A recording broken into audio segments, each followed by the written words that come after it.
Qu'est-ce que c'est que la Emunat Rachamim? D'avoir confiance à un tzaddik. Quand on rentre chez un rave pour demander une bracha, alors on attend un retour de cela. On attend un retour de ce qu'on demande. On a une aïtza, on attend un conseil qu'il va nous donner.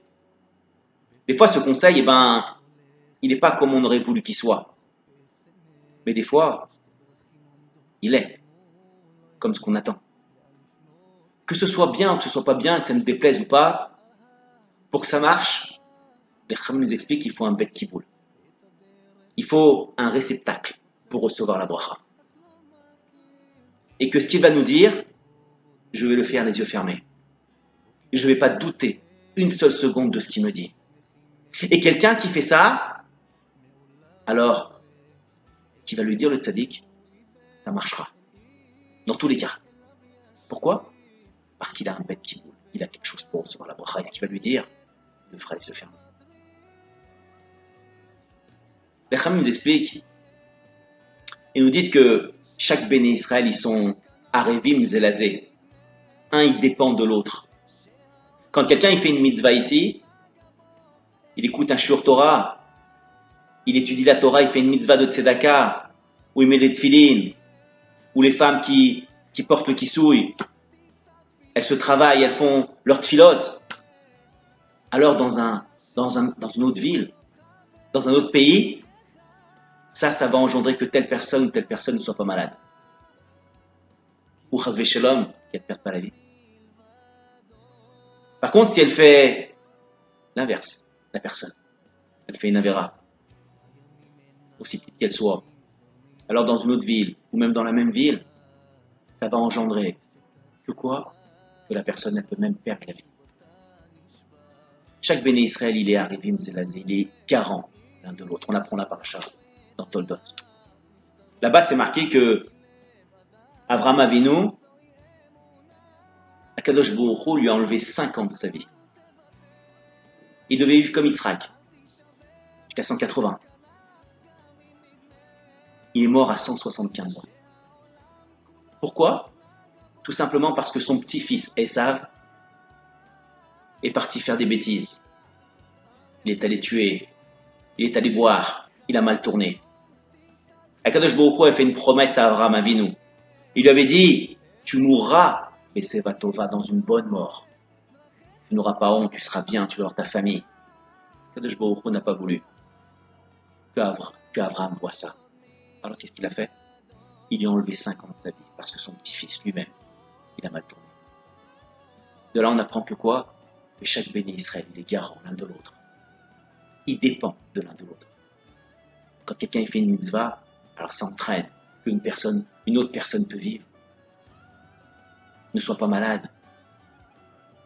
Et si maintenant Chas v'Shalom il fait le contraire, alors la personne même elle-même peut partir.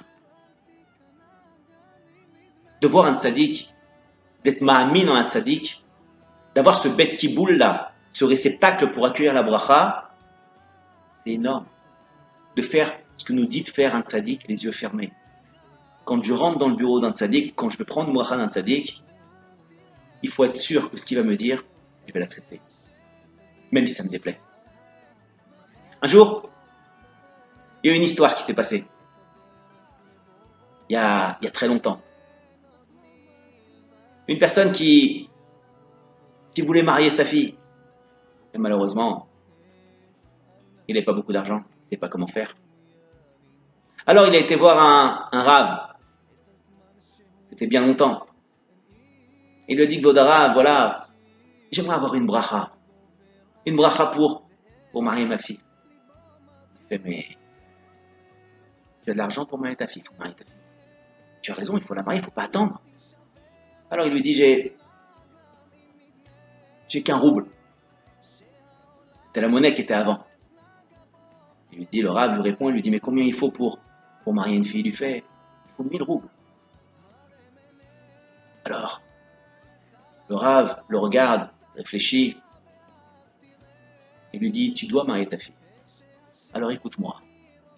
Écoute-moi ce que tu vas faire. Tu vas aller, je vais te faire une bracha Mais par contre, attention, quand tu vas sortir de ce bureau, si quelqu'un te propose une affaire, te propose quelque chose, tu l'acceptes. Tu es d'accord? Alors, je dis oui, oui, si j'ai la possibilité avec ça de marier ma fille, bien sûr, bien sûr, Rab. Ah, le Rab fait la bracha. Il lui dit que Baruch Hu te protège. Et tu vas voir, tu vas marier ta fille. Alors, il sort du bureau, toujours un peu désespéré parce qu'il avait un rouble, une pièce. Il ne sait pas comment faire pour pouvoir marier sa fille. Il s'arrête dans un bar. Et là-bas, dans un bar, il voit un petit groupe de diamantaires. Ils sont en train de parler entre eux sur les diamants qu'ils viennent d'acheter. Lui, il est intéressé, il voit, il est un peu curieux, il se rapproche et il commence à regarder comme ça les diamants. Et puis il y a un des diamantaires, il le regarde, il voit qu'il a des habits qui sont un petit peu déchirés, il se dit oulala, celui-là il va nous voler celui-là. Alors il se retourne vers lui, il dit dis-moi, en rigolant avec lui, tu veux acheter un diamant? Alors lui il se souvient de qu'a dit le Rav, il ne faut pas refuser. Alors il dit oui, je vais acheter un diamant. Je lui dis mais combien t'as pour acheter un diamant? Ben j'ai un rouble, j'ai une seule pièce. Alors tous les diamantaires commencent à rigoler et à se moquer de lui.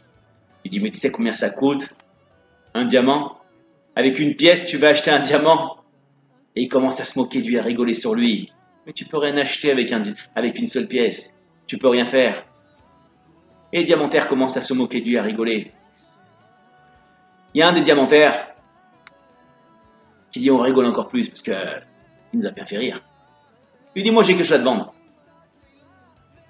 Il lui dit oui quoi? Il lui dit je vais te vendre mon Ralamaba.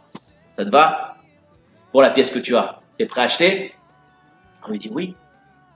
Ah oui, j'accepte. J'achète ton Ralamaba. Il dit ok. Ah, donne-moi ta pièce. Et voilà, t'as gagné mon Ralamaba. Il dit non, non, non, non, non. Non. Moi, je veux un contrat. Je veux que tu me fasses un shtar.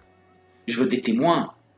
Et quand tu m'auras fait le contrat, je te donne ma pièce. Il n'y a pas de problème. Mais je veux qu'on fasse ça en bon uniforme. Alors il lui dit, ok, si tu veux ça. Alors ils prennent un shtar. Ils prennent un claf et ils commencent à écrire. Je sous-signe un tel. Je donne mon Rolamaba à telle personne pour une pièce, pour un rouble. Et les deux ils signent et les témoins qui sont là, c'est mes amis, ils vont signer aussi. Et tout le monde rigolait, tout le monde se moquait. C'était une partie de rire pour eux. Et ils commencent à signer. Et chacun il signe. Il lui donne le shtar. Et l'autre, il lui donne la pièce. Et d'un seul coup, une fois qu'ils ont fait le business qu'ils avaient à faire, il est content. Il a acheté le Rolamaba de telle personne. La femme du diamantaire qui a vendu son Rolamaba rentre dans le bar et elle lui dit, dis-moi, qu'est-ce que tu fais? Il lui dit, écoute, attends, je vais te raconter une histoire. On est en train de rigoler avec cette personne-là. Il nous fait rire. Il voulait acheter un diamant, il avait qu'une pièce. Alors je lui ai vendu mon Rolamaba pour rigoler. Regarde, il a le shtar et j'ai une pièce, j'ai gagné une pièce. Et ils rigolaient, ils n'arrêtaient plus de rigoler. Par contre, la femme, elle rigolait pas. Elle dit, j'ai pas compris. T'as vendu ton Rolamaba à cette personne-là? Il dit, mais ça veut dire que t'es pas juif. T'es plus juif. Ça veut dire que t'es un rachat. Tu vaux plus rien. Et ben, si c'est comme ça, je veux divorcer de toi. Et on va Beddin. Comme ça, elle lui dit. Et on va Beddin, on va divorcer tout de suite. Alors lui il dit, mais attends, c'est une rigolade, j'ai pas vendu mon Rolamaba.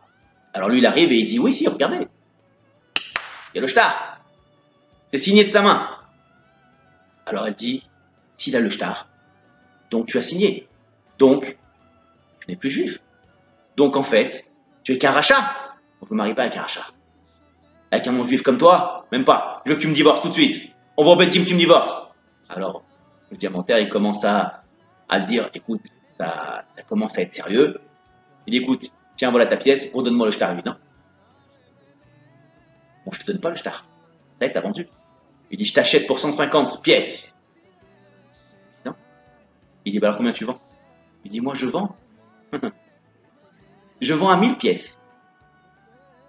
En fait, je vends à 1000 pièces les 1000 pièces qu'il me faut pour marier ma fille.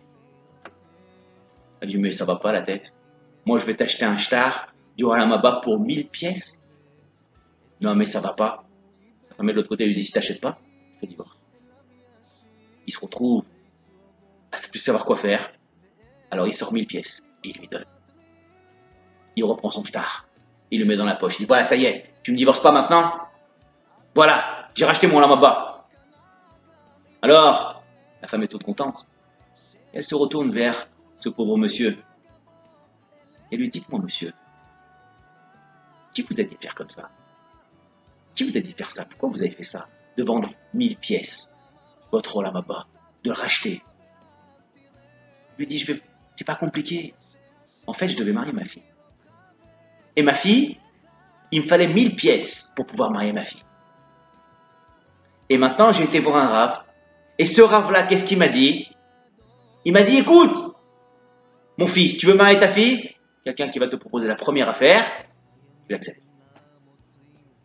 C'est ce que j'ai fait. Il m'a vendu sur un Olamaba, je l'ai accepté. Alors la femme dit, écoute, emmène-moi ces cheveux, je veux lui parler.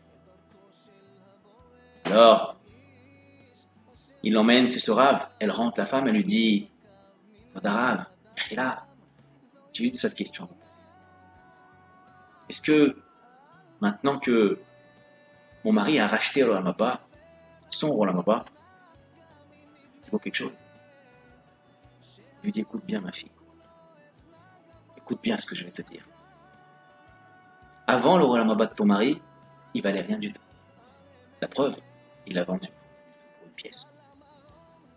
Et maintenant, il a tellement vu que c'était compliqué, que c'était quelque chose qui avait une valeur, il l'a racheté pour 1000 pièces. Et de cela, il a même fait ses Dakar pour marier la fille de ce monsieur-là. Donc ce Olamaba maintenant, il vaut de l'or.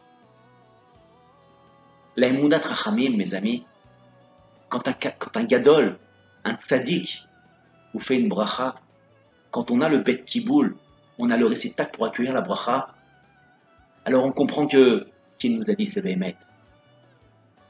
La Emunat Rachamim, c'est ça. C'est quand je rentre dans le bureau d'un rave pour demander une bracha, pour demander un etza, un conseil. Ce conseil qu'il me donne, je dois accepter du début jusqu'à la fin, même si je pense que c'est mauvais pour moi. Parce que sinon, la bracha ne tient pas. Mais si maintenant, je le fais du début jusqu'à la fin et j'ai ce bête qui boule là pour recevoir la bracha, alors j'y arriverai. J'y arriverai à faire grandir la bracha qu'il m'a donnée, à la faire sortir, comme il me l'a dit. C'est ça, la Emunat Rachamim.